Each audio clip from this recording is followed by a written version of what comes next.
Today TV.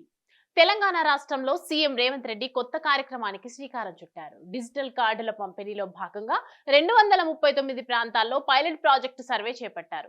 CM Revanth Reddy మాటలే కాదు, ఆయన నిర్ణయాలు, హామీల అమలు కూడా స్పీడ్ గానే ఉంటాయని మరోసారి రుజువైంది. ఇప్పటికే అధికారులు డ్యూటీలో దిగిపోయారు. ఇక ప్రతి నియోజకవర్గంలో ఒక వార్డు, 2 గ్రామ పంచాయతీలను ఎంపిక చేసుకుని వివరాలను నమోదు చేస్తున్నారు. ప్రజలతో మాట్లాడి వారి వివరాలు రిజిస్టర్ చేస్తున్నారు. ప్రతి కుటుంబంలో మహిళను యజమానిగా గుర్తిస్తూ సర్వే సాగుతోంది.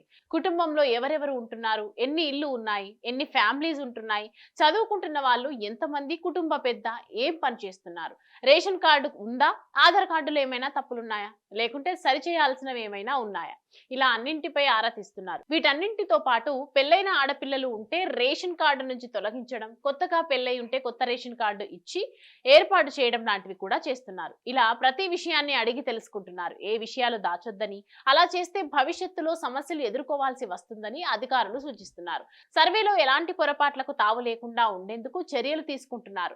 ప్రభుత్వం రూపొందించిన అప్లికేషన్ లో ఉన్న ఫార్మెట్ ప్రకారం దరఖాస్తు నింపుతున్నారు. ఫ్యామిలీ మెంబర్స్ ఫోటోలు తీస్తున్నారు. దాని ఆధారంగా డిజిటల్ కార్డు జారీ చేయనున్నారు.